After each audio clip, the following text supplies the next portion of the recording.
La magia es un juego entre el espectador y el mago. El mago sabe que va a engañar y el espectador sabe que va a ser engañado. En el mundo real, sin embargo, no es tan fácil saber si nos engañan. Desde Nueva York nos llega la historia de una impostora. Todos mentimos. Muy mentirosa, muy manipuladora. Algunos con frecuencia, otros con especial dedicación. Mentira, ¿no? Las mentiras. Las imposturas de Alicia Esteve, Enric Marco o Bernard Madoff prueban que se puede embaucar a mucha gente durante mucho tiempo. Hay más ejemplos. Toda su historia era mentira. Al ser humano se le da mejor mentir que detectar el engaño. Sí, efectivamente. Por ahora. Se ha visto que cuando una persona está mintiendo hay unas zonas del cerebro que se activan de manera sistemática. ¿Verdadero o falso?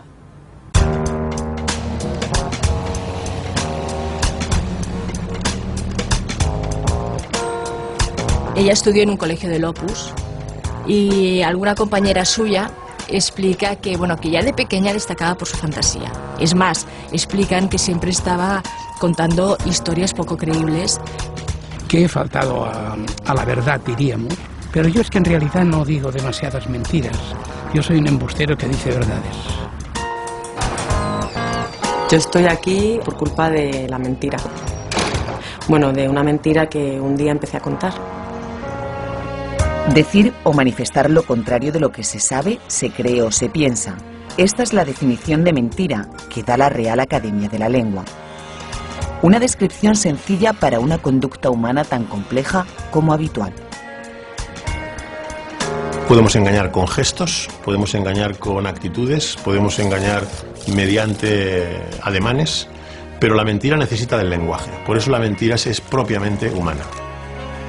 Del engaño y sus disfraces se ocupan filósofos, políticos, predicadores, artistas, psiquiatras, policías. Los jueces siempre, bueno, a veces nos piden si un sujeto tiene un testimonio X, pues a ver si se puede detectar si el sujeto dice la verdad o no. Hasta la fecha, los intentos por dominar la mentira han obtenido resultados desiguales.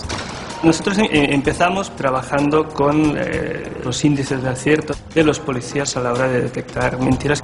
Hemos hecho algunos estudios sobre la relación entre la apariencia facial y la medida en que alguien se puede considerar mentiroso o no. A la lista de exploradores de la falsedad acaban de sumarse los neurocientíficos, porque de estar en algún sitio, dicen estos investigadores, la mentira está en el cerebro. El cerebro es la base de lo que somos los humanos. Nosotros somos lo que es nuestro cerebro. No existe una frontera desde un punto de vista científico entre los aspectos mentales, psicológicos, filosóficos y la base material que es el cerebro. A partir del 93 o 94 se empieza a descubrir que podemos utilizar la respuesta hemodinámica del cerebro, la respuesta de la sangre, para visualizar aquellas áreas del cerebro que se activan cuando tú estás procesando información, ¿no? Y de hecho estamos llegando a estudios donde lo que se está intentando ver incluso es cómo se puede leer lo que está pasando en el cerebro, ¿no? Intentar descubrir exactamente qué es lo que la persona piensa, qué es lo que la persona está memorizando, etc. De ahí que la imagen cerebral ya se anuncie como el futuro en la detección de la mentira. Mentir en última instancia es estar contando a los demás algo que es diferente de la imagen interior que tiene uno de esa situación.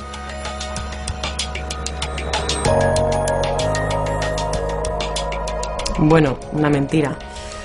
Yo me inventé una especie de vida, si podríamos decirlo así. Inventaba cosas tan impresionantes como que ella despedía el fin de año en una isla de la Polinesia y después iba a Australia. Explicaba también que Bill Clinton había estado cenando en su casa. En la galería de embusteros ilustres me parece que ocupo uno de los primeros puestos. Hay un puñado de embusteros. Seguimos las huellas del engaño, un viaje lleno de trampas al interior de la condición humana. Por el camino encontraremos pistas, verdaderas o falsas.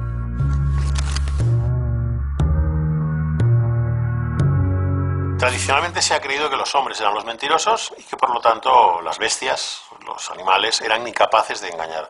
Esto se ha mostrado en los últimos tiempos absolutamente falso. Sí, los simios son capaces de engañar, ya podemos imaginar que los primeros hombres mentían. Mentimos desde el origen. Miguel Catalán es uno de los filósofos españoles que más sabe del engaño. Durante 20 años ha investigado sus secretos y ha indagado en la historia de afamados impostores. Lo cierto es que mentimos todos, y mentimos no a toda hora, pero con cierta frecuencia. Los tipos de mentira son tantos como los motivos para mentir, pero se puede mentir por razones buenas, por razones indiferentes y por razones malas. La impostura es un tipo de mentira, es un tipo de engaño específico. Puede llevarse a cabo de forma racional, buscando una finalidad concreta, buscando un objetivo concreto. Y tenemos el tipo de impostor más interesante, que es el tipo de impostor que no calcula bien las consecuencias. El tipo de impostor que termina teniendo una personalidad ficticia. En 1939, Enric Marco cogió un tren rumbo a la Alemania nazi. Ahí se sitúa el inicio de lo que él denominará su distorsión de la historia. Yo no he sido un ser excepcional, pero sí una persona diferenciada por una serie de condiciones que arrastro desde hace muchísimos años, desde siempre, yo diría desde mi nacimiento. Y no es cuestión de darle dramatismo ni patetismo a la cosa. Las cosas son como son y yo soy así. Por eso, asegura, se presentó como víctima del Holocausto. Por eso transformó un viaje voluntario en una deportación y la celda de una cárcel en un campo de exterminio. Quise reivindicar aquel campo de concentración abandonado. Esa es la historia singular del cómo adopto Flossenbürg como campo de concentración y los hombres que están allí, cómo los adoptaré como si fueran compañeros míos. No estuvo allí, pero su relato fue tan convincente que llegó a presidir una asociación de víctimas. Creo recordar que sería hacia el 2001 o 2002, entrevistamos a Enric Marco. Pudimos percibir como un contraste bastante fuerte con otras personas que habían sido víctimas pues, del nazismo y de los campos de concentración, en el sentido de que Enric era muy comunicativo, expresaba sus vivencias de una forma muy directa, muy vivida, sin muchos reparos. Durante años, Enric Marco despliega una incesante actividad. Su relato del horror se convierte en referencia habitual y él va cayendo sin darse cuenta en su propia trampa. Tiene la palabra el presidente de la Amical de Mauthausen, don Enric Marco. Ya veis que seguramente al unirme a este acto, del cual me siento orgulloso, en Cataluña, en el Parlamento, se está haciendo en estos momentos. Mientras, y no muy lejos, otra impostura sobre dolor ajeno comienza a tomar forma.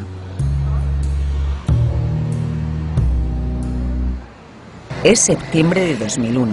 Alicia Esteve acaba de matricularse en un máster en gestión empresarial en su ciudad, Barcelona.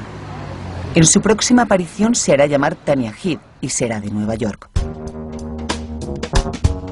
La mentira, en principio, no tiene por qué ser patológica. Es decir, que una persona que no tiene ninguna enfermedad y miente. Es una mentira racional y hay una motivación racional en la mentira. Un estafador miente, lógicamente, el que estafa miente, pero la estafa suele estar sustentada en la inteligencia y en la creatividad. Antropológicamente, todas las culturas han mostrado el respeto e incluso la admiración por aquellos que son capaces de sacarse a sí mismos de la pobreza, etcétera, mediante el ingenio. En España, el concepto de pícaro y la literatura picaresca refleja muy bien este hecho. El pícaro es el héroe. Eso no quiere decir, lógicamente, que en los ámbitos en los cuales se necesita la colaboración, la mentira no sea un defecto, que lo es. La mentira para nuestro cerebro probablemente es una estrategia defensiva como otras tantas. El cerebro tiene una característica muy particular, intenta ofrecer en todo momento una visión integrada y sintética del mundo. La mentira no es más que una manera más, aunque sea consciente, de construir ese mundo. Mentir es más complejo que decir la verdad. Al decir la verdad tú simplemente tienes que describir lo sucedido. A la hora de mentir tú tienes que crear una historia plausible, que no contenga contradicciones, que tienes que acordarte de ella por si después te van a preguntar otra vez, etc. Y eso es muy complejo a nivel cognitivo, es decir, hay que pensar mucho. La historia ofrece un amplio catálogo de embustes de todos los calibres. Insólitos o infames, breves o con desarrollo, públicos o privados, en grupo o individuales. Entre estos últimos, hacerse pasar por víctima es un clásico.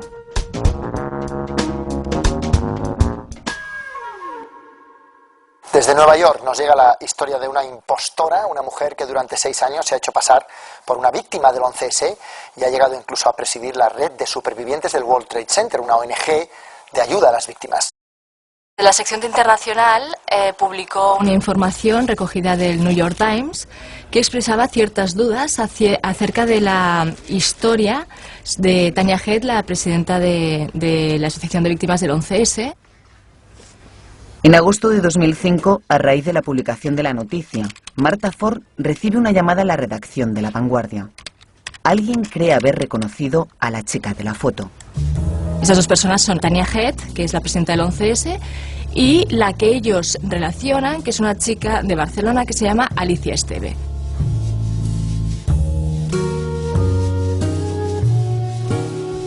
El atentado de Nueva York ya tiene su impostora, confesa. Ella ve que ahí tiene una oportunidad y aprovecha datos que no son suyos para crearse su nueva identidad, una superviviente del 11S. Entonces estudia perfectamente lo que ocurre, ella se inventa que trabajaba en Merrill Lynch, se inventa que tenía un novio que murió en la Torre Sur, se inventa que había una boda en Hawái, se inventa que tenía un anillo de compromiso y es su oportunidad para crearse esa nueva identidad. La identidad de una superviviente del piso 78 de la Torre Norte que huye escaleras abajo atravesando las llamas. Es tan potente el relato, tan tenaz la labor, que Alicia, alias Tania, es nombrada portavoz de las víctimas. Lo falso, que puede ser muy convincente. Gracias. Estamos aquí también. Yo no tenía necesidad de pasar por una persona que había estado en un campo de concentración. Me pareció de que dar la versión de una estancia, un estado en un campo de concentración, pues hacía la verdad más seductora. Alicia Esteve o Enric Marco son dos de los muchos que se han fingido supervivientes de hechos terribles. Con una diferencia, ellos no lo hicieron para cobrar una indemnización, o no solo por eso. Yo me acuerdo de que se juega mucho con aquella famosa partida de ajedrez que según yo juego con un SS, la cual se utilizó mucho para dar la impresión de que me había inventado un personaje. No era que Enric Marco se ponía en el protagonismo de un héroe, no. Lo mío no es una falsificación, es la distorsión de la historia. El caso es que no estoy en un campo de concentración nazi, sino que estoy en un penal. Resulta más sugestivo para aproximarte a explicar las cosas que han pasado durante el nazismo si partes de la idea de un campo de concentración y no de una celda. Creo que todo esto está bastante claro. Cuando lo hemos entrevistado muchas veces y nos ha explicado la historia entera de su vida, te das cuenta que todos los hechos históricos que se han ido produciendo a lo largo del siglo XX, él ha estado presente en ellos de una manera muy principal. No hagamos un repaso así tan llano, tan fácil, de decir, es que ocupaste un lugar que no te correspondía. Bueno, vamos a ver si me corresponde o no. La realidad del caso de Enric Marco, como de muchos otros impostores, es que al final la personalidad ficticia se superpuso a la personalidad real. Y una vez que ya eres presidente de la Asociación Amicale, por ejemplo, de Mauthausen, una vez que ya has hablado en el Congreso, una vez que ya has pronunciado muchas conferencias, bajar de esa rueda es prácticamente imposible. Hay una capacidad de una cosa que es muy característica de los humanos y que es el resultado de un desarrollo cerebral, que es la capacidad de valorar las consecuencias de nuestra conducta. Es lo que más caracteriza a los seres humanos. Eso lo hace una zona del cerebro que se desarrolla muy tarde y probablemente las personas que tienen menor capacidad de predicción de las consecuencias de lo que hacen tienden a buscar una gratificación más inmediata y tienden a mentir con más facilidad, porque no se dan cuenta de que al final las consecuencias a lo mejor son peores para ellos, salvo que sean unos magníficos mentirosos, en cuyo caso pues tendríamos a lo mejor un político de primera fila o alguien que tenga una capacidad de influencia en los demás muy grande, o un maravilloso actor, por no darle un aspecto negativo, ¿no? La mentira puede ser patológica o puede ser racional. el que miente tiene una patología psiquiátrica fuerte. El que dice que es Napoleón no es una mentira, él se cree que es Napoleón. Luego, entre medias, tenemos los cuadros neuróticos, por ejemplo. El sujeto padece una enfermedad, pero sí que es consciente de su realidad. No ha tenido una desconexión con la realidad. Nunca la han tratado en psiquiatría. Mi madre murió en el 2005 precisamente, entonces. Enrique Fernández es perito judicial y psiquiatra asesor de la cárcel de Valdemoro, en Madrid. A lo largo de sus 25 años de carrera, son muchas las caras que ha visto de la mentira. Hay personas que, bueno, tienen necesidad de aparentar, ¿eh? Entonces, de hecho, hay pues, hay un trastorno de personalidad que se llama con afán de notoriedad. El otro que es narcisista, pues, el narcisista pues también siempre va a intentar exagerar sus propias virtudes.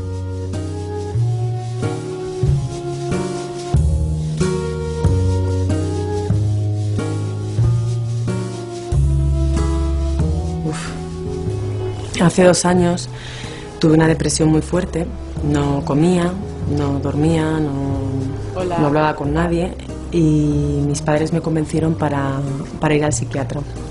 Bien. Al principio todo parecía que yo estaba así debido a la muerte de mi novio justo antes de casarnos. Muchas gracias. Pero resultó que no era así, porque yo me lo había inventado todo.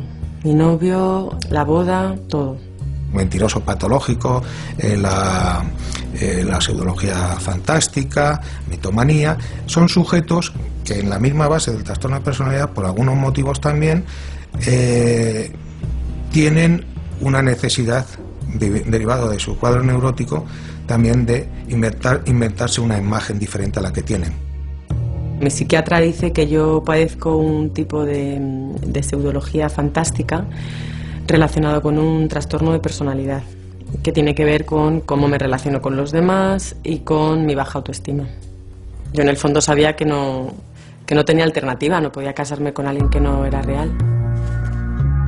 Pensaba en mi vestido blanco de novia para seguir adelante. Así narraba Tania Gid la historia de su supervivencia aquel 11 de septiembre. Diciendo que había sido la última persona, por ejemplo, que había visto a un chico que moría, que le había dado un trozo le había cogido un trozo de su ropa antes de morir, se lo entregó a la madre. Tras descubrir que Tania Gid es Alicia Esteve, en La Vanguardia reconstruyeron su biografía. Una familia de empresarios, una madre inglesa y buenos colegios, de ahí su dominio del idioma. Y un escándalo de corrupción, el caso Planas de Munt. Falsedad documental y falsos pagarés por el que su padre y su hermano fueron condenados. Alicia es una persona con ciertos complejos que ella intentaba suplir con su buena disposición en el trabajo. Era una persona muy competitiva, siempre quería sobresalir respecto al resto de compañeros. Ahora, ¿cómo se le ocurre y cómo se mete en la piel de una protagonista de un atentado así? Es una historia bastante rocambolesca y alucinante. ¿Cómo se le ocurrió dar ese salto y ese paso? No sabemos cómo comenzó la impostura de Alicia Esteve. Lo que sí sabemos es dónde se generó tan osada ocurrencia.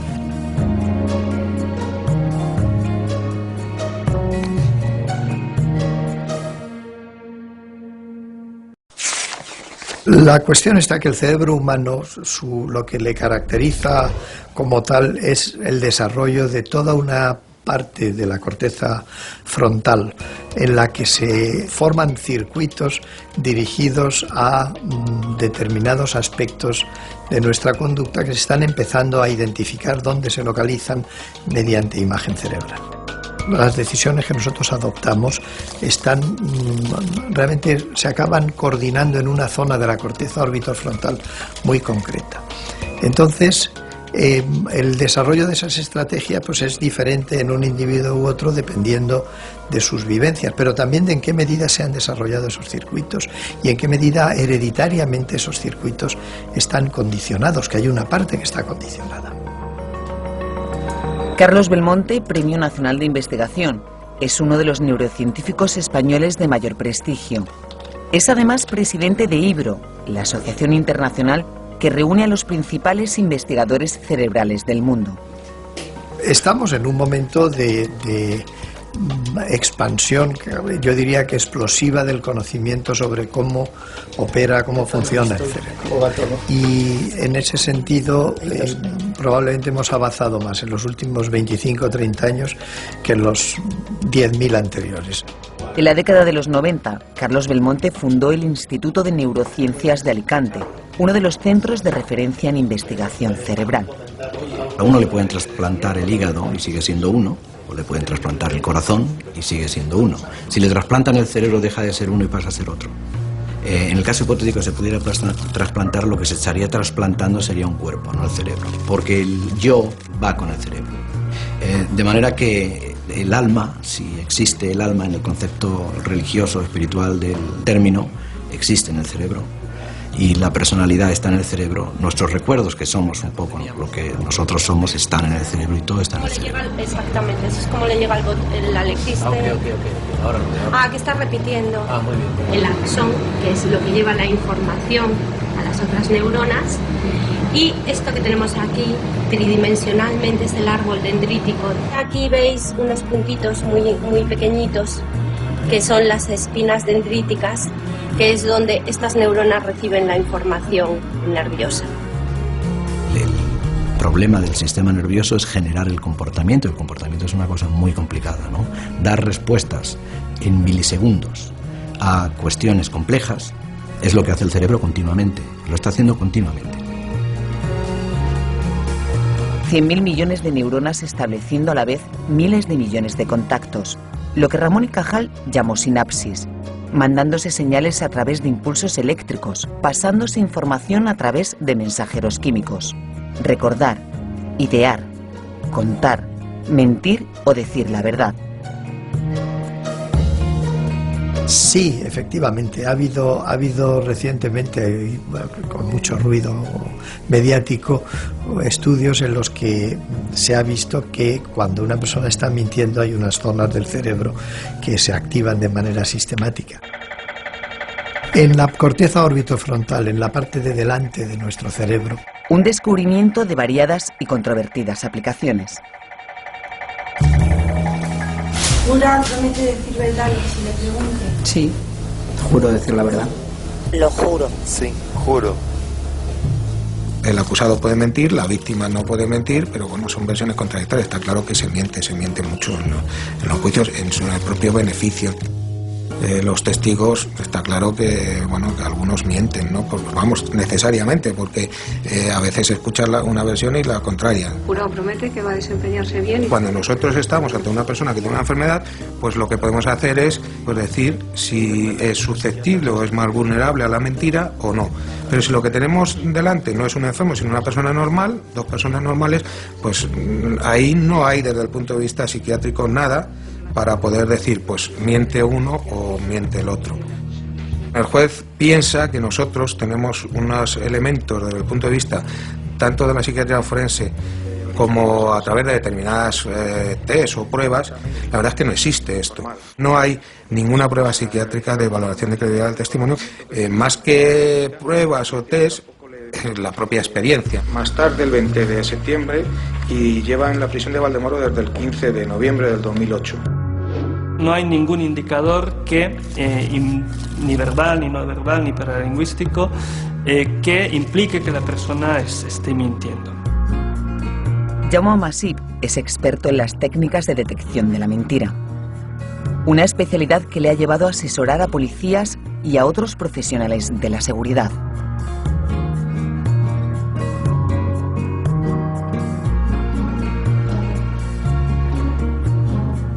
Tenemos conductas de que estamos nerviosos, tenemos conductas de que estamos pensando mucho, tenemos conductas de que, o tenemos conductas artificiales que implican que estamos manipulando nuestro comportamiento, y todo esto puede pasar cuando una persona está mintiendo, pero ni siempre que pasa la persona está mintiendo, ni siempre una persona está mintiendo pasa eso. A pesar de la ficción, hasta la fecha no hay técnica que nos garantice que se pilla antes a un mentiroso que a un cojo. Bueno, yo ponía mucho empeño en que todo encajara. No creo que sospecharan porque, bueno, no podrían llegar ni a imaginar que todo eso no era cierto. Tal vez no sea posible engañar a todos eternamente, pero algunos impostores a punto estuvieron de conseguirlo. Si hubo quien lo logró, poco se sabe. Debemos estar en todas partes. Yo creo que sí. Yo creo que en este aspecto pues les engañé. Les engañé y expliqué una historia y la explicó un embustero. Hay muchos trabajos que muestran, que han examinado la detección de la mentira por personas pertenecientes a cuerpos policiales y personas que no pertenecen a cuerpos policiales, y globalmente, es decir, los índices de acierto considerando las verdades y las mentiras son básicamente muy parecidos. No solo que sean muy parecidos, sino que además pues no son muy buenos. Un 54% de aciertos en los especialistas, frente al 50% del resto de los mortales, casi como echarlo a cara o cruz. Por falta de certeza, son muchos los métodos que se anuncian como delatores del engaño.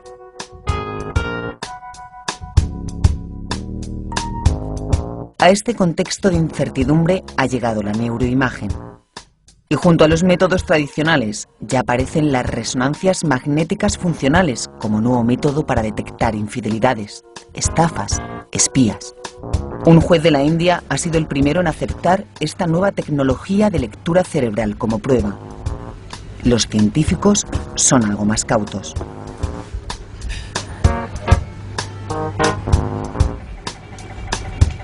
La imagen cerebral sigue siendo grosera, porque no vemos las cosas en tiempo real. Desde un punto de vista metodológico, en años, no sé cuántos, podrá definirse con claridad cuando un sujeto está haciendo esa conducta en particular. Ahora, el cómo se utiliza esas posibilidades, eso depende de la sociedad. Claro, si lo vamos a utilizar para saber la verdad en un juicio, pues parece que es útil. Indiscutiblemente ello exige un nivel de precisión y de seguridad muy alto, pero yo sinceramente creo que no estamos muy lejos de eso. Se han utilizado procedimientos mucho más groseros, como es el de las máquinas esas de la verdad, donde lo que miden es sudor, es decir, miden la respuesta emocional frente a la mentira, que bueno, es mucho más fácil de controlar y mucho más variable, influible por otros factores. Había tomado unas pastillas de Orfidal y que, según le dicen a él, que había quemado la casa, pero que él no se acordaba de nada. Es cierto que si hubiese un posible detector de mentiras, pues bueno, es que no habría peritos, pero tampoco había abogados ni fiscales, porque bueno, el juez lo pasaría en ese detector de mentiras y ya está. Si tiene disminuida la conciencia, es decir, la percepción de la realidad, pues el sujeto es que no lo registra. No es que no se acuerde, es que no lo ha registrado. Pero la detección de la mentira tiene un problema añadido: saber cuál es la verdad. Hay gente con más tendencia o más susceptibilidad a producir recuerdos falsos y otros a tener recuerdos verdaderos más precisos, ¿no? Muchas veces lo que creemos ver no ha sido exactamente lo que hemos visto, o lo que creemos escuchar no es exactamente lo que ha sonado, sino que hemos hecho una interpretación de lo que hubiera sido de algún modo lógico, esperable escuchar en un momento. La información que le llega al cerebro es a través de los sentidos. Si uno le falsea cualquiera de la información que le llega por la vista, el oído, el gusto, el olfato, etc., pues la respuesta no puede ser correcta. ¿Cómo se puede falsear? Pues se puede falsear muy fácil. A veces el cerebro nos engaña. Entonces lo que creemos veraz no es tan cierto. Una primera evidencia de esta trampa cerebral es la falsa memoria. Cuando lo que recordamos o creemos recordar no fue exactamente lo que sucedió. Sabemos que nuestra memoria no es perfecta y también sabemos que la memoria es selectiva y reconstructiva, es decir, que tú no tienes una copia perfecta, una fotocopia perfecta de lo que ha pasado. Antoni Rodríguez Fornells dirige una investigación del Instituto Biomédico de Bellvitge, en Barcelona, sobre memoria y falsos recuerdos. Es decir, cada vez que yo recuerdo algo, vuelve a generarse una nueva memoria sobre aquel evento, con lo cual la información que yo vaya almacenando dependerá de muchos factores que están en ese momento, en esa circunstancia. Los recuerdos y reconocimientos erróneos están tras muchos veredictos de culpabilidad equivocados, errores de apreciación con consecuencias concretas.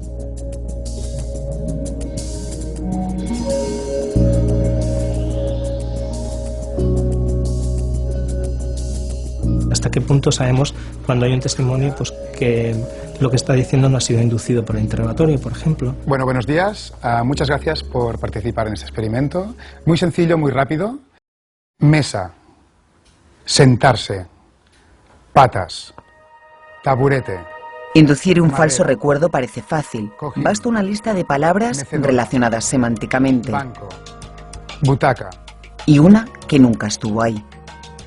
Podéis escribir las palabras. El 75% de los participantes aseguraron haber escuchado silla. A la mayoría le falló la memoria. Es muy fácil sugestionar la memoria y inducir este tipo de ilusiones. Eso forma parte de este grupo de errores que se producen en memoria y que son fáciles de inducir, de hecho. Si ha identificado la falsa memoria y en qué posición está la falsa memoria. Vale. ¿Ha recordado 7 palabras bien?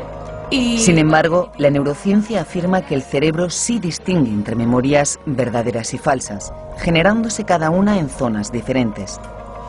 Antoni Fornells y su equipo quisieron ir un paso más allá. Entonces lo que hicimos es correlacionar esta información de su ejecución, es decir, si son más susceptibles o no a tener recuerdos verdaderos o falsos, con la información del cerebro a nivel de sustancia blanca. La sustancia blanca, neuronas con vaina y axones, era hasta ayer la actriz secundaria del sistema nervioso central frente al protagonismo de la materia gris, formada por las neuronas sin vaina de mielina, las transmisoras veloces de los impulsos nerviosos. Para recuerdos verdaderos encontramos que lo que sería el fascículo longitudinal inferior que conecta algunas zonas del hipocampo y parahipocampo está muy relacionado con la susceptibilidad a generar memoria verdadera. Mientras que otro fascículo que conecta las zonas frontales y parietales está mucho más relacionado con lo que sería la susceptibilidad a generar falsas memorias, ¿no? La mayoría de veces funciona bien el recuerdo. Lo que sí que es verdad es que siempre es bueno tener un margen de duda. Nuestra memoria puede engañarnos, nuestros sentidos también. Si uno pinta esto, se ha hecho un experimento, le pinta un filete de carne de azul y en la oscuridad tú comes el filete de carne, te parece que la carne está buena, pero si te encienden la luz y ves que el filete está azul, te da repugnancia. Tiñendo, por ejemplo, un vino blanco de vino tinto, cuando uno va a probarlo, le parece un vino tinto más que un vino blanco. Sencillamente porque el cerebro está entendiendo que eso es vino tinto y tiene que saber a vino tinto. En el Instituto de Neurociencias de Alicante investigan la percepción visual y las ilusiones asociadas a ella, cuando lo que vemos no es exactamente lo que hay. Los primates en general somos animales eminentemente visuales. El sentido de la visión es el sentido determinante para controlar nuestro comportamiento. Como el cerebro tiene que manejar poquita información y de forma muy rápida para poder comprender el mundo en tiempo real, lo que hace es una estimación probabilística. Dice, con esta información que ha llegado a mi retina, lo más probable es que lo que haya ahí fuera sea esto. Y entonces, como es un análisis probabilístico, hay un porcentaje muy pequeño de las veces en que el cerebro no acierta con lo que está viendo. Y eso es lo que denominamos una ilusión visual. En este caso es la silueta de una bailarina que está rotando en el espacio. Normalmente casi todo el mundo la ve rotando en el sentido de las agujas del reloj. Pero espontáneamente puede cambiar el sentido de giro. Bueno, nuestra percepción del sentido de giro. El sentido de giro en realidad no existe. Normalmente no nos damos cuenta de las ilusiones visuales, pero, se están produciendo continuamente, en un porcentaje muy pequeño. Si las ilusiones visuales dominasen nuestra percepción, moriríamos. La neurociencia se vale de todas las técnicas imaginables para poder comprender los mecanismos cerebrales de percepción, de cognición. Y una de las técnicas más maravillosas es la magia. Los magos, igual que otros artistas, empezaron a darse cuenta de las claves de la percepción hace milenios ya. Y sin embargo los neurocientíficos todavía estamos intentando cogerles el ritmo un poco. Cuando en el cerebro entra información que es contradictoria, tiene que resolver esa contradicción. El cerebro siempre llega a una única solución para todas las cosas. Y los magos saben cómo hacer para dirigir tu atención y para dirigir también el resultado de esta resolución de conflictos en situaciones de disonancia cognitiva. Y lo llevan haciendo milenios. Lo aprendieron de forma intuitiva. El cerebro humano prefiere el error a la duda, al vacío. El cerebro siempre resuelve las contradicciones dando una explicación, que muchas veces no es real, pero que le sirve a él para construir su realidad. Es que la realidad no existe. Lo que ve el cerebro no es la realidad. Es una visión tan deformada de la realidad que es su realidad. Una realidad más fácil de falsificar de lo que se creía, como están demostrando los mundos virtuales. El cerebro construye su imagen del mundo basándose en la información que llega desde fuera, que es una información muy incompleta y muy fragmentaria. Si nosotros le proporcionamos una información que es igual a la que obtendría en condiciones normales, no la distingue, simplemente es que no la distinguimos. Y en el caso de la imagen de los de presencia, que realmente tienen aquí hizo Mavi Sánchez Vives algunos experimentos muy espectaculares, pues es verdad que te ponen en una situación emocionalmente estresante. Mientras no se demuestre lo contrario, esta es Mavi Sánchez Vives, codirectora en España del proyecto Presencia. Y él es Mel Slater, coordinador de una investigación de la Unión Europea, que amén de otras aplicaciones clínicas, muestra cómo nuestro cerebro no es infalible. Denominamos presencia a la tendencia humana de reaccionar en entornos virtuales como si se tratara de la vida real. Un ejemplo, si en la realidad virtual nos colocamos frente a un precipicio, aunque todos los participantes saben que ahí no hay tal, reaccionan a la defensiva y muestran signos de ansiedad. Encima, yo no veo nada y empiezo a volar. Nunca había volado antes.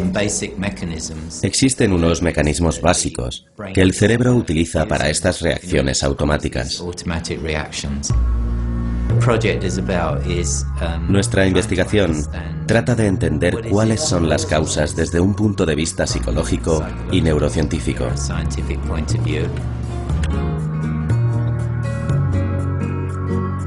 Muchas veces nos encontramos con la sorpresa de que las interacciones con avatars o con seres virtuales, pues es muy frecuente que la gente les atribuya aspectos emocionales que no tienen. Y a veces, un avatar nos parece tan humano o más que un congénere.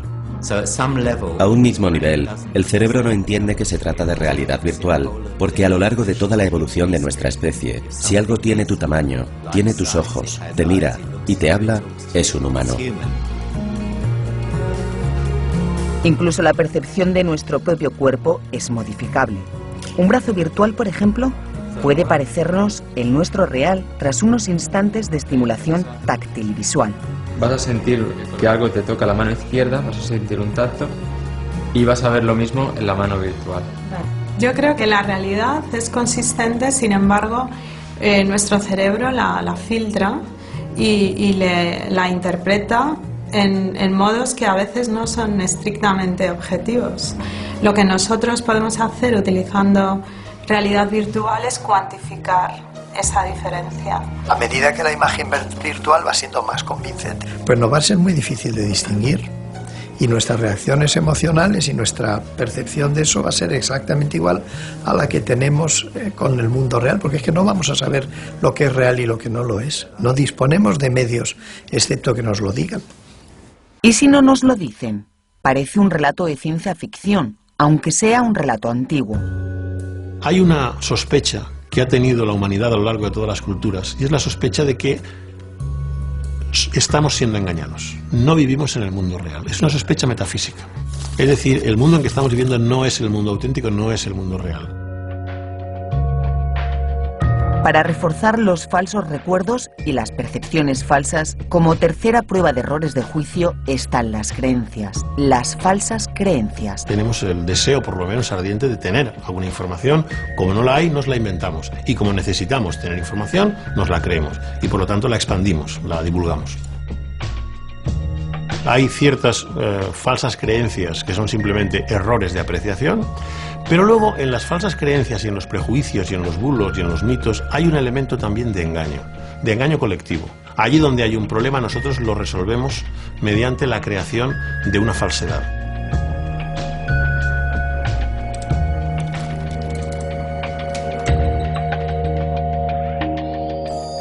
Al igual que el cerebro parece preferir el error al vacío, la sociedad humana prefiere la invención a la ignorancia.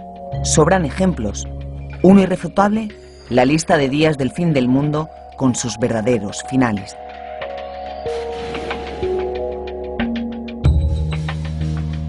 Épocas sociales en que no hay información son perfectas para los bulos, son perfectas para las falsas creencias. Por ejemplo, en las dictaduras.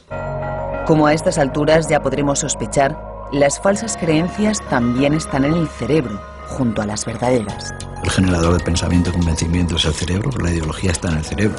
Se puede detectar en base a la actividad cerebral quién tiene una ideología o quién tiene otra. Y esto lo que indica es que a lo largo de la maduración cerebral los circuitos se establecen de tal manera que hacen que una persona sea de derechas o que sea de izquierdas. Y esto una máquina lo puede predecir. Además de dirigir el Instituto de Neurociencias de Alicante, Juan Lerma sigue desde hace años el rastro del ácido glutámico, un neurotransmisor fundamental en el sistema nervioso. ¿Qué es lo que conforma nuestro cerebro? Precisamente por ser plástico, lo que conforma nuestro cerebro y nuestra experiencia es en definitiva la educación. Y esto es fundamental porque si no, el cerebro no fuera plástico, no sería capaz de aprender, no sería capaz de adaptarse y generar comportamientos adaptados a la información que ha obtenido. Plástico significa que cambia. El cerebro se muestra mucho más influenciable de lo que se creía. Los avances en neurociencia así lo acreditan. Unos progresos que ponen sobre la mesa los riesgos de la manipulación cerebral, la manipulación de la mente. Se está empezando a hacer ya neuroestimulación externa del cerebro, que se está haciendo por supuesto con objetivos clínicos y de resolver problemas a los pacientes, pero se producen cambios en la conducta del sujeto que el sujeto no identifica como ajenos y se logran vivencias que para ellos son tan reales como si las estuvieran viendo. Obviamente que manipular el cerebro, que es posible, entrama una serie de responsabilidades y de problemas éticos. En el caso de los neurocientíficos, lo único que hacen es poner al servicio de la sociedad sus conocimientos acerca del funcionamiento del sistema nervioso. Se manipula el cerebro todos los días, la televisión, la prensa, los anuncios, todo el día están manipulando el cerebro. Entonces el cerebro tiene sistemas para controlar ese tipo de manipulación, aunque a veces fallan. Y uno al final es manipulado. Las marcas, la moda, todo este tipo de cosas, pues es una forma de manipular el cerebro. Y el cerebro se deja manipular.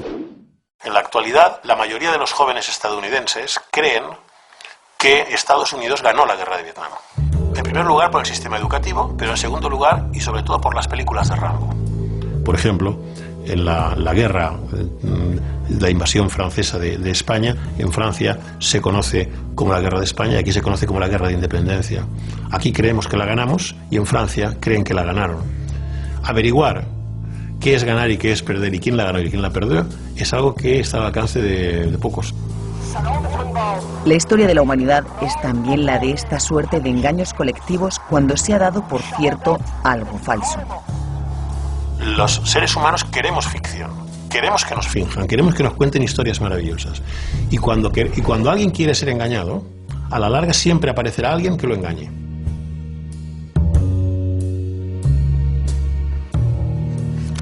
Aunque parezca mentira, Sherlock Holmes nunca dijo elemental, querido Watson.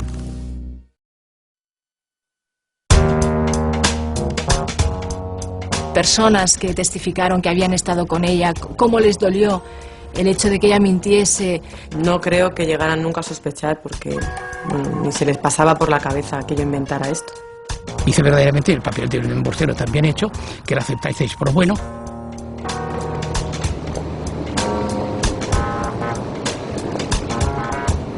El engaño requiere de creyentes, de crédulos o creedores, que estas son las tres acepciones que definen al individuo que cree.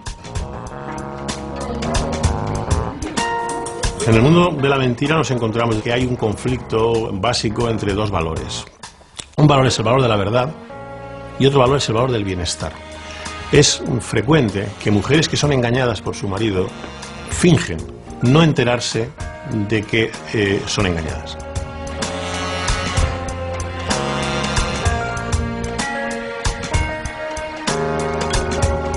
Cuando hay una creencia que nos asegura, vamos a llamar así, la vida eterna, pero tenemos, por otra parte, una evidencia científica o de otro tipo que desautoriza las creencias vinculadas a esa creencia general, lo normal es desautorizar los datos. Ocurre lo mismo con los prejuicios. En el mundo de los ovnis da igual el número de veces que se demuestre que una fotografía de supuesto ovni está trucada, da lo mismo.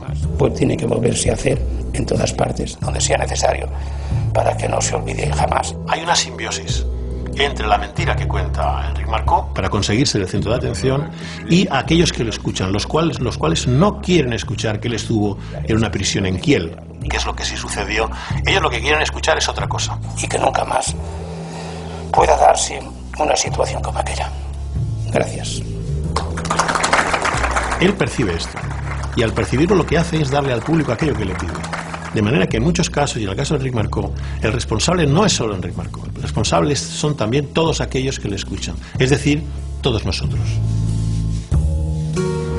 Creyeron en mí, no digo excesivamente, no me atrevo a decirlo, y fue algún periodista que dijo buena parte de la responsabilidad es nuestra, y de ahora en adelante deberíamos tener mucho más cuidado, pero que no a nadie le voy a pedir, a nadie le puede dar responsabilidades.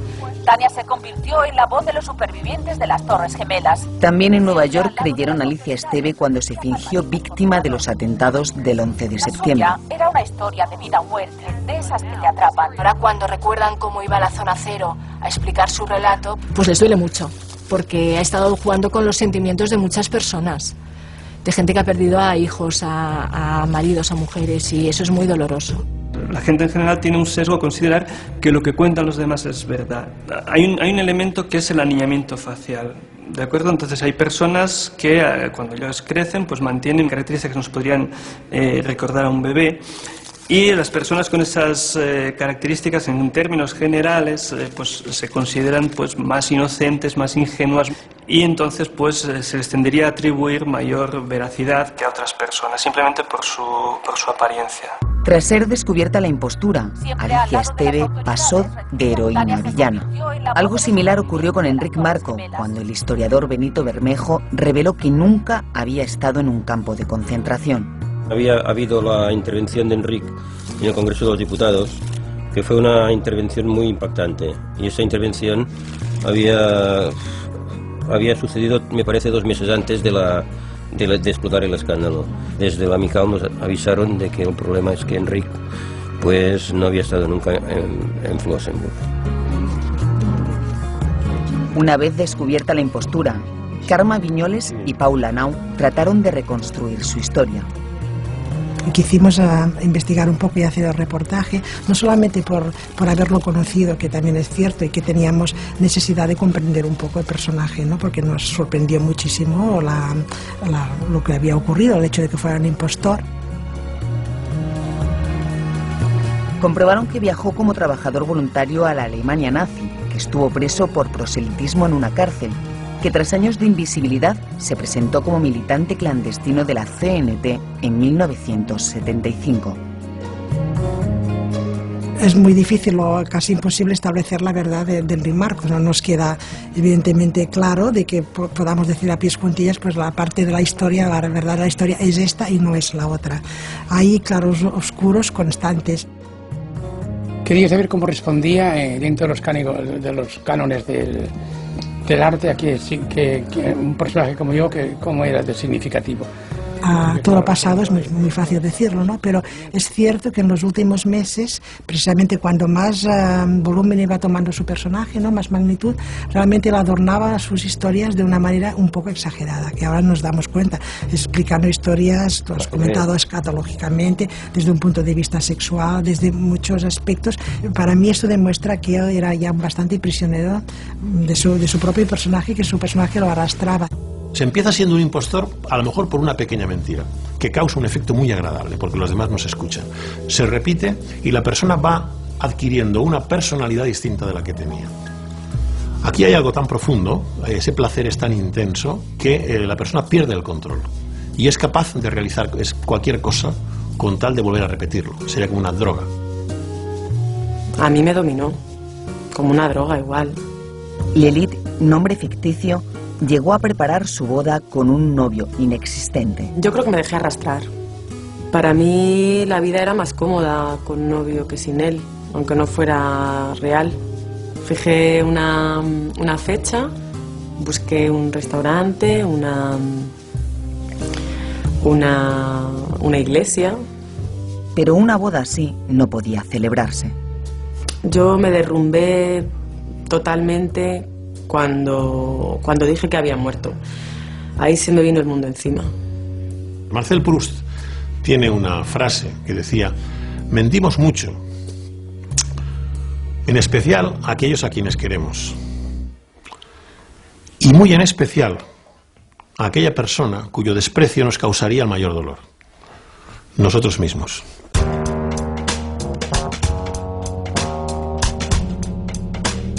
Engañar, embaucar, fingir, falsear, impostar, ficcionar. Según algunas estadísticas, quien menos miente lo hace como poco 3 veces al día. Otros estudios afirman que la media está en 20 embustes diarios. Sobra decir que no hay manera de acreditarlo. Aceptemos la verdad como es y aceptemos a Henri Marco como es también. Y no es necesario que se vuelva una hoja en blanco sobre la historia, no. Escribamos la historia, y si le hemos de decir a Henri Marco que en unos momentos jugó el papel de impostor y de falsificador, pues ahí está escrito. Siguiendo las huellas del engaño, conocimos de increíbles imposturas, como las de Alicia Esteve o Enric Marco, y nos asomamos a algunas de las infinitas caras de lo falso, a la mentira racional, a la mentira patológica.